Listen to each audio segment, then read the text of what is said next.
Week. We're going to go straight to questions. We'll open it up. Second row middle, Dave. Hi, Ryan. I imagine there's a combination of factors, but after you watched the film, the Oregon film, what was your biggest concern defensively? Well, I mean, giving up too many yards and too many points. I mean, that's the bottom line. We're not, I think now it's not just a single game. It's a little bit of a pattern. So, took a long, hard look the last 48 hours at everything that's going on, and certainly going to make some adjustments here. And not only of how we're attacking other offenses, but also just structurally how we're doing our day-to-day operations. With the injury to Josh, has there been any personnel change? I know you guys have Bryson there, you have Marcus there, like a Ryan Watts move there or something like that. Sure. Yeah, we're looking at all that to try to make some adjustments. Losing Josh for the whole year kind of changes some things, and Bryson's had some good snaps in there, but we're going to have to take a look at what gives us the best chance moving forward, and maybe possibly trying some guys at different spots is kind of things we're looking at. Second row left, Steven. Ryan, from an offensive perspective, obviously things have gotten off to a slow start. How much of that is CJ's a young quarterback trying to settle himself in, and how much of that is maybe some play callers that you run at the beginning of the game, maybe not, maybe establishing the line is what I should keep the run game going? Yeah, I think when you look at the first two games, certainly the Minnesota game, to have 35 points in the last 22 plays, and then last week having over 600 yards of total offense. We got really good scheme, really good plays. I think in both of those situations, both of those games, we have to finish off drives better. This week we didn't convert on fourth down, and we got off schedule on some penalties. That really hurt us, especially in the score zone. We get down there, I want to say 3 times they got false start penalties that got us into first or second and 15, and then didn't convert on third down, and then didn't convert on fourth down. But when things are cooking, we really got an opportunity to be very, very explosive, which you've seen. And so now we've got to do a better job of playing complementary football and doing a better job of finishing off those drives when we can. I think your first touchdown here, I think you guys are in tempo, kind of talking. Do you feel like you guys are doing that enough, or have things kind of messed up, whether it's penalties or anything else? Yeah, same as we've always been. If you look at the way that we've done it, very, very, much like we've done it in the past. And again, when you look at the total yards of offense, you have over 600 yards against, very, very good defense. That's not the issue. I thought we had really good tempo at times, and we got it in and out of the right plays. But when you're not converting on fourth down, those count as turnovers, and not finishing off drives is not good enough. And so we have to run the ball better, and we have to do a better job of finishing off drives. That's just the bottom line. And looking back on it, probably could have maybe punted a few times and pooched early on and played a little bit more of the field position game, but that didn't happen. And moving forward, we got to do a better job of just finishing drives off. But moving the ball down the field, I think we've been doing an excellent job of that. Fourth row left, Griffin. Yeah, Coach, Sevyn Banks hasn't been listed on the status report the past couple weeks, but he hasn't played at all. I was wondering if there's anything else going on there besides an injury issue. Yeah, no, nothing else. Second row left, Nathan. Finally got to use play this past week. Last time we talked to you about him, or one of the times, you said he wasn't even really working with the first and second team at some point in the preseason. So had that started to change at all before he was got his eligibility, and what sort of role do you see for him going forward? Yeah, it was similar to what I think you saw, on Saturday. I think that he was with the defense, and he was with those guys in the meetings and still getting reps throughout the week.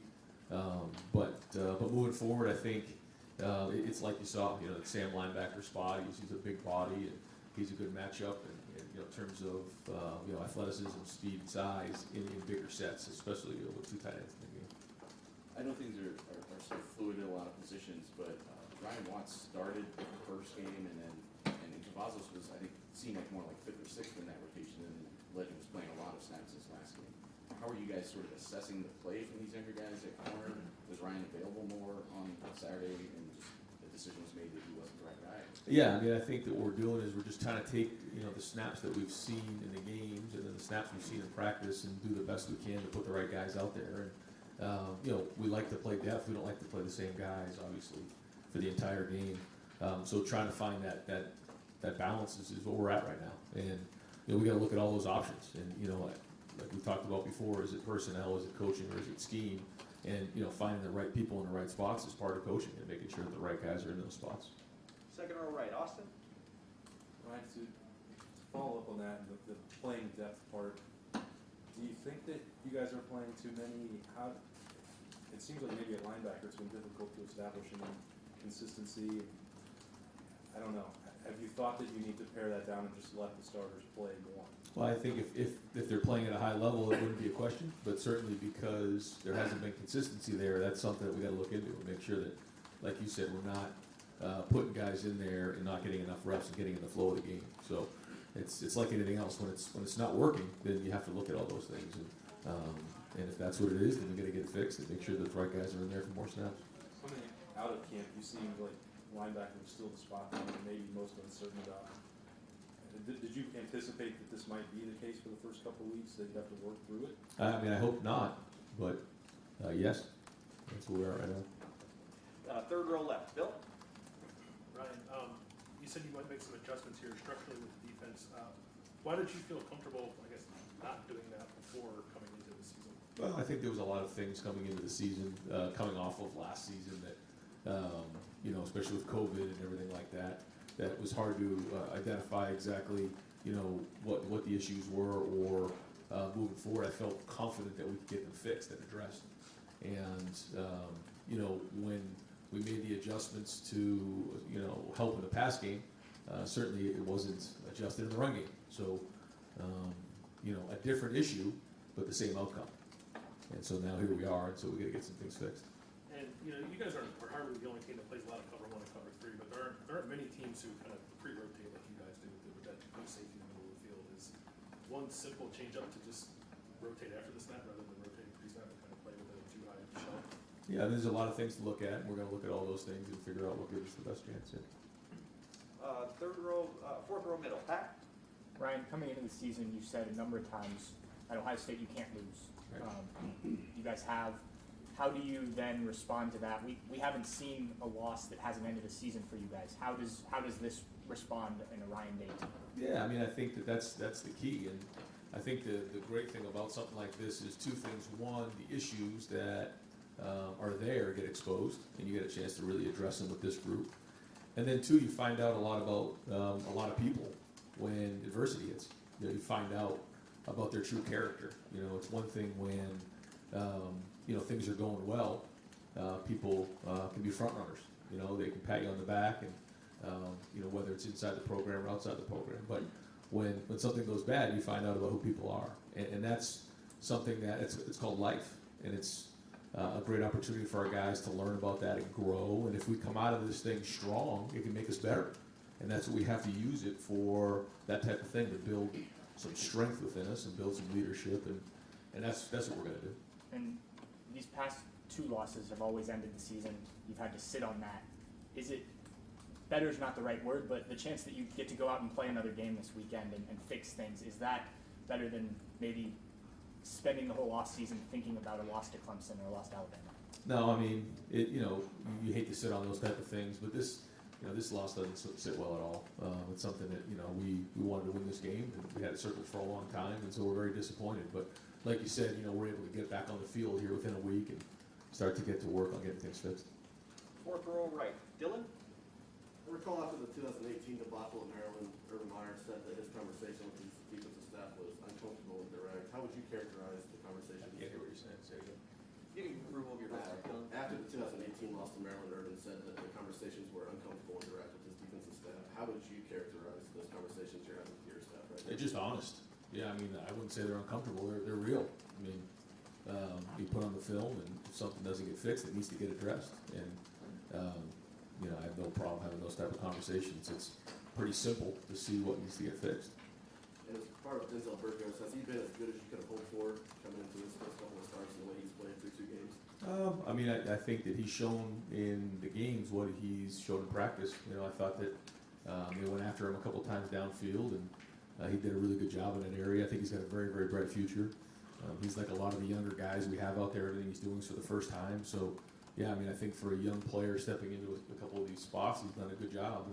And the future's bright with him and a bunch of the younger guys that we have. over to the far right, Tony. Ryan, you mentioned structural changes on defense. Can you expound on that? What's your thinking? No, I'd rather not. I just, we are gonna make some adjustments and changes. We have to, but I'd rather not get into all that right now. When did you come to that decision? After the game, yeah. I mean, the last 48 hours, just going through it. And, you want to act. You don't want to overreact. You have to make sure that you do things the right way, and you allow people to do their job. But when it gets to a certain point, you have to get things fixed. That's what we're gonna do. Second row right, Tim. In other words, you don't want to delineate what you, is it a change in like structure defensively from the standpoint of the coaching staff, or is it, can you elaborate a little bit on that? Yeah, I'd rather not get into all that, but right now, but yeah, I mean, we're looking at all those type of things. And does it hurt the most that these first two teams have run the ball as effectively as they have? And what have you seen just from your watching the video that Yeah. seems to just jump out at you? Well, I think when you come off of last year, the passing game was obviously a big issue. We were top 10 in the country last year in stopping the run, and we made some adjustments to get stopped in the back end, and now we're having a hard time in the run. So, like I said, different issues, but the same outcome. And so, and that's again when you have to look at, what is the issue? Is it, the style we're playing? Is it the way we're coaching it? Is it the scheme? So, when you go in the off season, you have time to make an adjustment, and you think it's right, and then you come into these games and you're not getting it done, and there's some bad assumptions made and bad changes. So we got to own that and move on. Is there one other quick? Is there one player on defense, especially right now, that you could point to that's like you think's playing pretty great that others could follow? You know what I mean? From an example standpoint, etc. I think a lot of the guys have had very good snaps, and I think that there's been flashes here and there, and there's been good things, but just consistency across the board right now is not where it needs to be. Fourth row left, Jacob. Yeah. Ryan, going back to the last question about depth, we know how your team likes to rotate guys in, play depth and whatnot. Just how do you balance? I know it's only 2 games in, but how do you balance plans to redshirt some of the players? Just that process in general. How are you going to balance that moving forward as the season? I mean, if guys can help us, then they're going to play. If it gets to a point where we're just putting them in the game just to get them in the game, then no, we won't do that. But if we think they can help us win, then they're going to play. And then Jesse Mirko, how did you assess his first time punting in Ohio Stadium, and then dropping some inside the 5? Just how did you assess his performance? Yeah, pretty good. He missed one of them, but he also really got that one down on the 1 yard line, and he actually got 2 there that were pretty good. So he's done a good job. For a young kid in terms of playing, he's an older guy. He's in his mid-20s, and so he's played in front of crowds before, and so it was good to see him step up. And you're never quite sure the first time he punts it what it's going to look like, but so far so good. Second row middle, Bill. When you hired Kerry Combs, he had never been a defensive coordinator. Can you describe the level of confidence you have with him and the conversations you've had with him in the last couple of days? Yeah, I'd rather not share the conversations, but yeah, I mean, when you look at the results over the last couple games and then coming off of last year, it's not what we expect here. It's not our expectation. And so, I mean, that's all part of looking at how we need to move forward with this thing. In terms of the linebackers, all of them are inexperienced, but you had some seniors, Taraja and Dallas and Javon, were upperclassmen, and they probably not had the impact that you wanted. How disappointing is that? Where do you see the fix coming at linebackers? Well, I think it's, again, all the above. I think that, helping them with scheme, coaching it better, the more experience they have. And, again, these are guys coming in that we knew didn't have great experience. So, maybe we need to help them a little bit more. It's all part of coaching, especially in college, as you figure out where your strengths are and where your weaknesses are, and you try to help them with that. And I think the more experience they get, the better they're going to be too. It's not like I don't think they can do it, but we also have to put them in a position to be successful. And when you watch some of those plays, did you kind of go, what's going on here? On a couple of them, yeah. Third row left, Dan. Ryan, when you say you're taking a look at hard look at everything with coaching staff, do you look at changing responsibilities, having guys potentially somebody do something different than they've been doing the last couple of weeks? Yeah, for sure. You were asked about Seven Banks. I just wanted to follow up on that. If he's been too injured to play, why hasn't he been listed on the availability report? Yeah, I mean, at this point, he's not too injured to play. So, you know, he has had some injuries, and he was kind of slow in preseason and everything like that, but now he's healthy. So you just decided to hold him out just precautionary? Yeah, so, you know, he hasn't played up to this point, but hopefully we can get him on the field here this week. And C.J. Stroud mentioned after the game that he's been, dealing with some, pain as well. Is that something that you've had to manage at all in practice to, try to keep him healthy? Yeah, but, that's part of being a quarterback. You're always going to have bumps and bruises, and I think when you're playing in the spring or you're in the preseason, you have a black jersey on, you're never touched. And then, you go out there and you get, conference play, or this game this past weekend, you're going to get banged around a little bit. Justin went through that, all these guys, JT went through that a ton, and that's part of being a quarterback at a big time level. So it's something you're just going to have to get used to and work through. Second row right, Joey. Ryan, just talking again about kind of how you're leading the team as a head coach the first time after a loss in the regular season. Are there experiences either as an assistant or as a player that you've drawn on and kind of leading the team in this situation? No, I mean, lost games before. I know that no one's used to losing or anything like that, but we're just going to move on and make corrections. And the sun came up, and we're going to go from there. And it's nothing that different guys haven't felt before. They've lost games before, but again, what it really does is it allows you the opportunity to address issues that are already there, and that's what's going on here. And so they got to get addressed, and they got to get fixed, because certainly we don't want it to happen again. And Harry Miller's guy who's been unavailable the first 2 weeks. An update on his status or when we might see him again? Yeah, he's been unavailable. Just a little more on C.J. Stroud. Both Minnesota and Oregon, he's come out on the first couple of series. Seems like when he's been off, he's missed high. On throws, do you have any explanation? Is that adrenaline for a young quarterback? It seems. I thought he was really accurate on Saturday.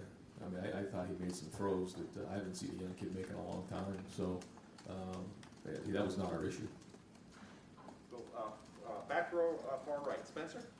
Right, when you rewatch the film, do you see some things with the offensive line that need corrected, and how do you go about that, knowing that these guys are among the most talented unit on the field, but they had some issues in this game? Yeah. I mean, they were good up front, and their linebackers were very good. Sewell's, really good at kind of bouncing around there, and we just never got no rhythm. And yeah, I mean, I think sometimes when you go against your own defense for 30 some odd practices, you get into a rhythm a little bit of the style that you're going up against. They were a little bit different, a little bit more two-gapping and a different style, and we didn't quite get into a rhythm there. So looking at their tracks and how the combinations are and how the running backs are hitting those things are all things that we got to clean up. I mean, there were still some good hits in there, but not consistent enough. So you're looking at guys again who DeJuan's really kind of fresh at right tackle. Nick made the move to left. There's now playing the second game of guard. Paris really second start at right guard, and then Luke is fresh at center. So while they are very talented, they don't have a ton of game experience, and so when some of those defensive techniques are a little bit different than what they've seen every day in practice, it can cause a little bit of confusion. And so that's just something that we got to work through and get them more experience on that and give them all the tools they need to adjust in game, because each team we're going to play here on out, they're very, very different. This team that we're about to play, completely different scheme.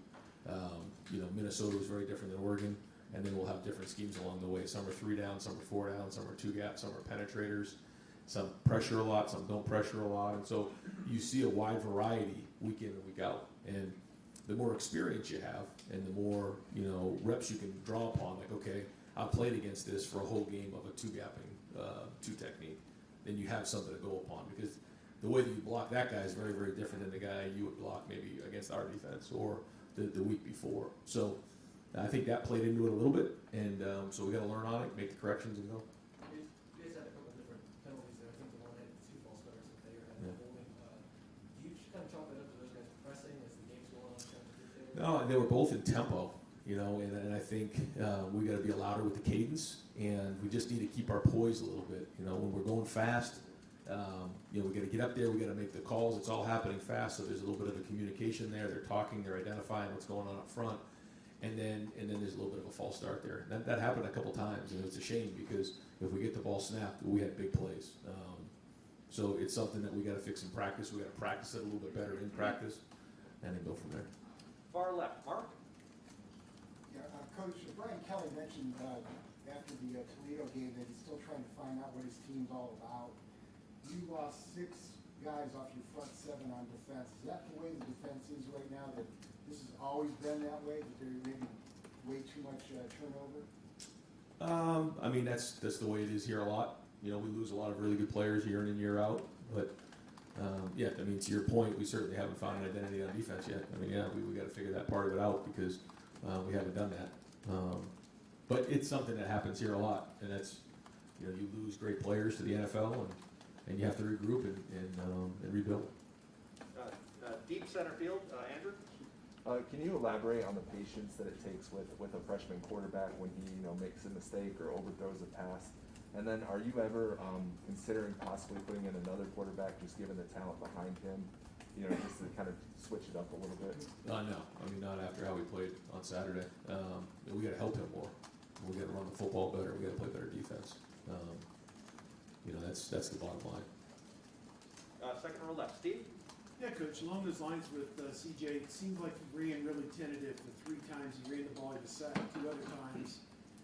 Is quarterback run going to be something that you guys build in as you go along, and could that have been an impact where maybe he was trying to protect himself off of what happened against Minnesota? It just seems like if that threat's not there, they're going to sit on their running backs, and kind of the result you got. No, I mean, I don't think he was that tentative. I thought he was pretty aggressive. I thought the 3rd down that we got the holding call on Thayer, he did an unbelievable job. It was 3rd and 10. He tucked it, got the 1st down, and took a good shot in there. I mean, dropped his shoulder and took a hit there. We got the holding call, so it ended up, you know, 3rd and 20, which was a major call, a major point in the game. And I thought he really competed at that moment. You know, I think as a quarterback, you also have to be smart. You know, you have to take, you know, you have to be smart. He's running down the sideline, had a really good scramble for a 1st down along the right sideline early on. Got a late hit on the sideline, picked up 15 yards there.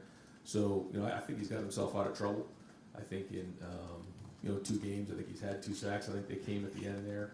So I think he's got a pretty good feel in the pocket, and he is a threat with his feet. You know, he is a threat with his legs. You know, you saw last year the 80-yard touchdown run he had. So he's had some good scrambles, and we'll continue to build on that as time goes. But at the end of the day, you know, our running backs have to run, and our line has to block. And you know, there'll be times we want to read somebody with him, and he'll do a good job of it. Other side, defensive line, are you troubled by the lack of production? You had 0 sacks and 1 tackle for loss in this game.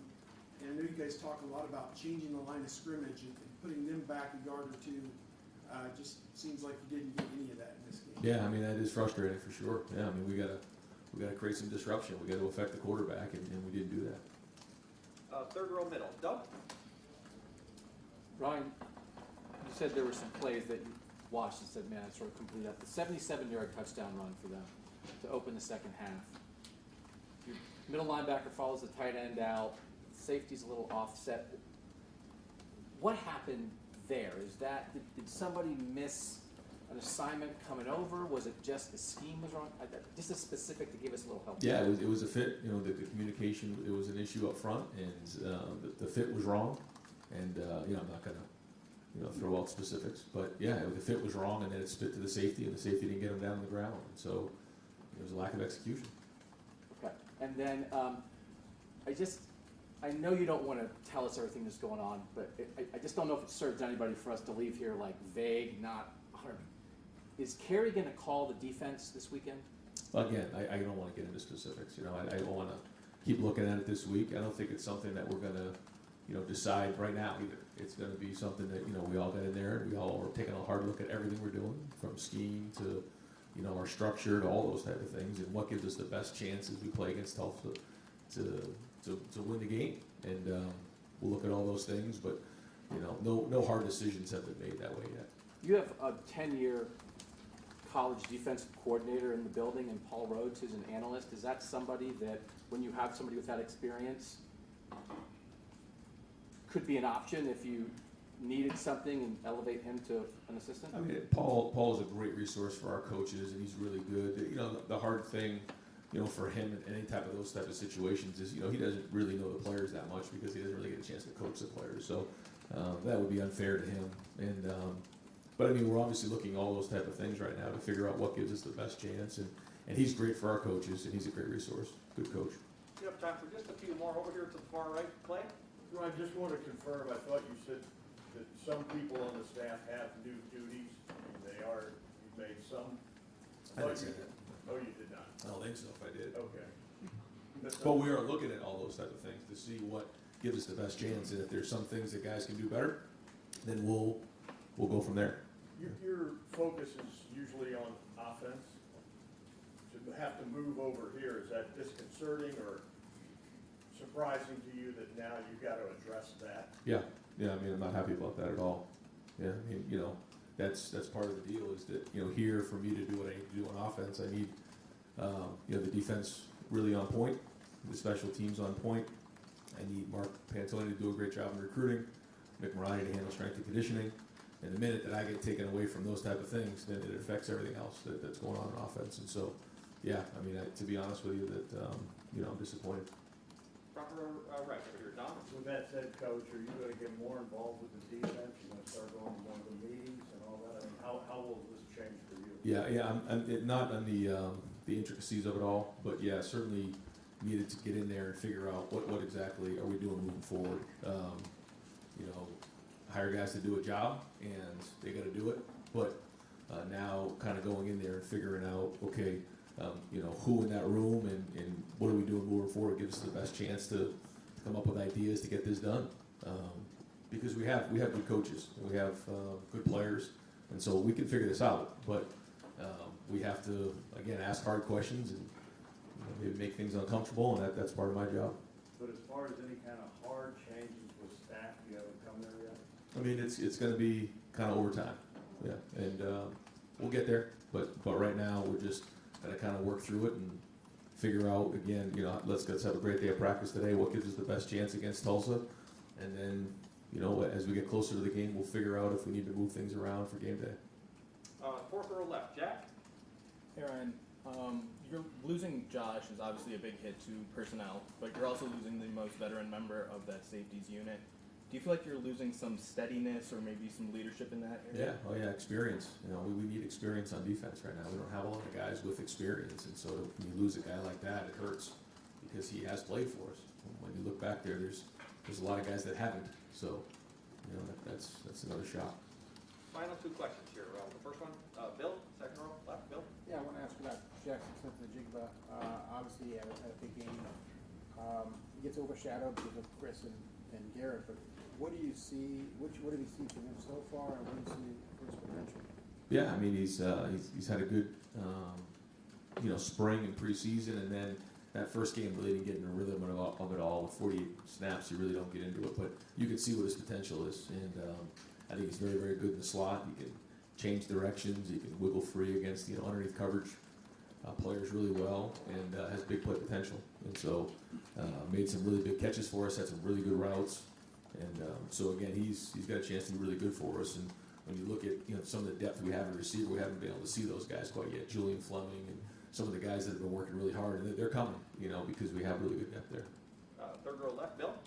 Yeah, so this is, I guess, kind of hit on already, but just like, yes or no, is Kerry Combs the student defensive coordinator? Yes, he's still the defensive coordinator, yes. But we're going to look at everything, and we're going to keep working towards Tulsa and figure out how the staff is working together, how the scheme works together, and then we'll go from there. And final question, second row right, Austin. All right, I know you can't take anything for granted coming off of a loss, but Tulsa, Akron, Rutgers, Maryland, you should win these games. You're going to be favored still. What will define success for you if you're not just winning? What do you need to see in the coming weeks to know that this is on the track you want? Yeah, it's a good question. I mean, progress. We got to see progress. We got to see guys building and growing, and confidence being built, and high level execution. That's it. And when you see it. When there's confidence being built, and execution fuels emotion, and then vice versa. So that's what we got to see, and it's not going to all happen at once. You can't just go out there in one or two plays and make things better. It's a day to day. You got to do a great job of practice. You got to do a great job in your preparation, and you got to go put it on the field and be a competitive excellence. And that's when you look at it at the end of the day, why weren't we a competitive excellence? That's what we have to look at. You got to look at yourself, and you got to look at the coaching, and then you got to look at why your unit wasn't ready to go, and that's why we lost the game. So those are the things that we focusing on. Coach, thank you very much for your time. Thanks,